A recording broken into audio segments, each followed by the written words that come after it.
on this boat. Mark 4 starting in verse 35. We just left Capernaum. That's Mark 1, 2, and 3 from what I understand. Jesus healed the man with the withered hand, the synagogue. He tells at the beginning of chapter 4, he tells several parables, the sower. But then it says in verse 35, on that day when evening had come, Jesus said to them, let us go to the other side. And leaving the crowd, they took him with them in the boat, just as he was. And other boats were with him. And a great storm of wind arose, and the waves beat into the boat, so that the boat was already filling. So imagine on this water, a great storm arose, and the waves crashing into the boat. And then it says in verse 38, but he was in the stern asleep, somewhere around that part of the boat, I presume, right? The stern of the boat. He would be in the boat asleep on the cushion. The disciples are freaking out. Jesus is asleep. And they woke him and said to him, teacher, do you care if we perish?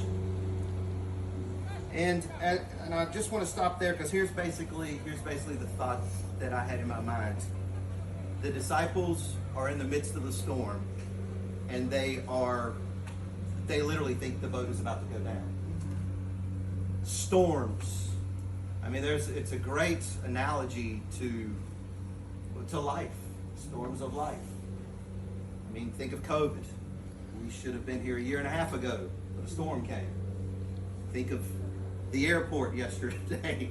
A storm. Paris. Yeah. A storm.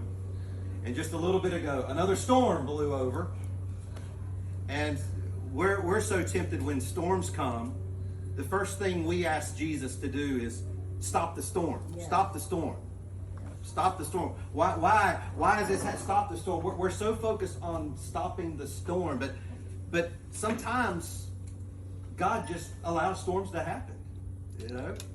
The thing that really caught my attention is Jesus said, on that day when evening had come, he said to them, let us go across to the other side. Jesus said we're going to the other side, but yet the disciples doubted his word when the storms came. And that's just like us, isn't it? Jesus gives us a promise. We have a word. We're going to the other side. We're going to make it. You know, you're going to come forth as gold, but we doubt the word of Jesus. But then he says, and he in verse 39, and he awoke and rebuked the wind and said to the sea, peace be still. Now we get so focused on he rebuked the wind, the peace be still. Peace be still. What a wonderful miracle. But I think in this instance, I think the miracle is not so much as Jesus calming the wind, but I think it's the miracle, what he's trying to do in the disciples' heart, because he says, and the wind ceased and there was a great calm. And then he said to them, why were you afraid? Have you no faith? And they were filled with awe and said to one another. Usually when we're preaching this or teaching this, it's all about, look, Jesus calmed the storm. Jesus calmed the storm. Look at the miracle. But I think we need to just keep reading. Where's your faith? Where's your faith? The point is, it's not about the absence of the storms. It's not about Jesus calming every storm. Sometimes he just don't calm every storm of life. The most important thing that I take from this, Jesus is in the boat. Jesus said we're going to the other side. And as long as Jesus is in the boat's not going down. It doesn't matter suppose he didn't calm the sea. The boat's still not going down, is it? Because Jesus said. So it's not about the absence of the storm. It's about the presence of Jesus in the midst of the storm. In the midst of whatever we're going through. And talk about stories. He said these snapshots of, you take these shots. I mean, that's the souvenir.